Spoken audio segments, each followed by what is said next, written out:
Assalamualaikum warahmatullahi wabarakatuh. Perkenalkan, nama saya Putri Dias Kusumawardani. Jadi di video kali ini saya akan membahas tentang sebuah analisa kasus terkait pelanggaran etika dan sosial dalam sistem informasi, yaitu pada sebuah kasus Facebook yang didenda 69 triliun akibat kasus pelanggaran privasi. Kasus ini terjadi pada akhir bulan Maret 2018 dengan cukup mengejutkan, yaitu terkuaknya kasus penyalahgunaan data pengguna platform Facebook, salah satu perusahaan analisis data internasional Cambridge Analytica dengan tanpa izin menggunakan data pribadi sekitar 50 juta pengguna Facebook untuk keperluan membangun sebuah sistem. Untuk lebih jelasnya, mari kita bahas dalam video kali ini. Analisis kasus ini bersumber dari sebuah artikel yaitu CNN Indonesia. Untuk yang pertama, saya akan membahas tentang etika dalam sistem informasi.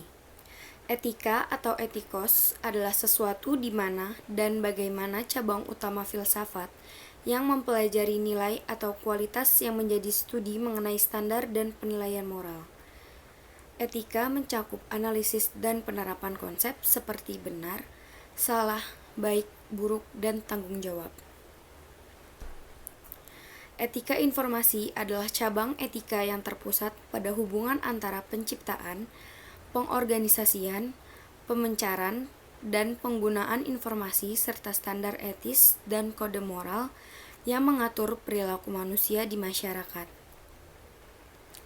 Selanjutnya, saya akan membahas tentang Cambridge Analytica. Cambridge Analytica merupakan perusahaan konsultan analisis data asal Inggris yang dibangun pada tahun 2013 lalu. Ia adalah anak usaha dari Strategic Communication Laboratories atau SCL Group. Orang kunci dari Cambridge Analytica adalah Alexander Nix yang bergabung ke SCL Group pada tahun 2003 setelah menyelesaikan studi di Manchester University. Dari sini, Nix mulai membangun jaringan bisnis politik. Selanjutnya, kita akan membahas tentang bagaimana Cambridge Analytica mengumpulkan data.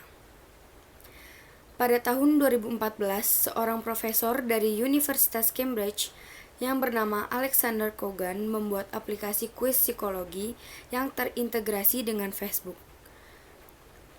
Cambridge Analytica melihat kuis ini sebagai salah satu metode yang murah, mudah, dan cepat untuk mengumpulkan data pengguna Facebook. Sebanyak 270.000 pengguna mengikuti kuis tersebut. Tanpa sepengetahuan mereka, kuis yang bernama This is Your Digital Life tersebut ternyata dapat mengakses data-data dalam profil Facebook. Lalu, apa sih hubungannya dengan Donald Trump? Seperti yang kita bahas tadi, Cambridge Analytica merupakan anak perusahaan dari SCL Group. SCL Group menyediakan layanan analisis perilaku dan strategi komunikasi, khususnya untuk bidang politik. Saat itu, SCL Group adalah salah satu perusahaan yang menangani kampanye Donald Trump sebagai Presiden Amerika Serikat. Menurut Wiley, data-data yang didapat Cambridge Analytica dijadikan sebuah alat untuk memainkan psikologi warga Amerika Serikat dan menjadi salah satu cara untuk mendoktrin mereka dalam mengambil keputusan politik. Pada saat itu, Cambridge Analytica tidak hanya memiliki data saintis saja, tapi juga tim kreatif, desainer grafis, fotografer, videografer, blogger, dan lain sebagainya. Mereka menciptakan konten di internet untuk mengubah opini publik dan lain sebagainya. Dan dari situlah para pemilih Donald Trump dan target calon pemilihnya dipengaruhi dengan serangkaian taktik psikologi untuk mengarahkan politis mereka. Kemudian, akibat dari kasus ini yaitu Komisi Perdagangan Federal menjatuhkan denda sekitar 69 triliun kepada Facebook. Di sisi lain, Facebook diketahui telah melakukan perjanjian kepada FTC bahwa mereka tidak akan berbagi data dengan pihak ketiga tanpa persetujuan. Namun, sejumlah regulator menemukan bahwa perusahaan melanggar perjanjian itu. Untuk mengurangi kekhawatiran terhadap perusahaan teknologi yang tak hanya sebatas pada sektor privasi, FTC telah membentuk tim untuk menyelidiki isu monopoli yang dilayangkan kepada Facebook. Lalu bagaimana nasib Facebook setelah terjadi kasus ini? Tidak bisa dipungkiri bagi Facebook, ini adalah skandal yang melibatkan privasi, politik, dan yang paling mempengaruhi bisnis, yaitu sebuah kepercayaan publik. Nilai saham mereka sempat turun, dan citra Facebook sempat tercoreng akibat Cambridge Analytica.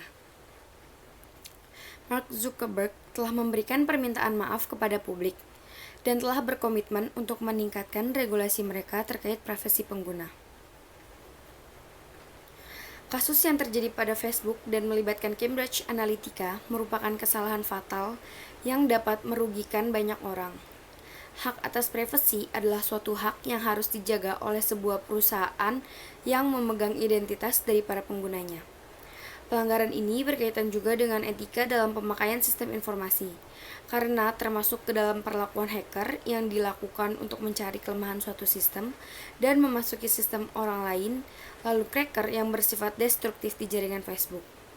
Karena etika menurut Computer Ethics Institute itu tidak boleh mengakses atau menggunakan komputer orang lain tanpa izin yang bersangkutan.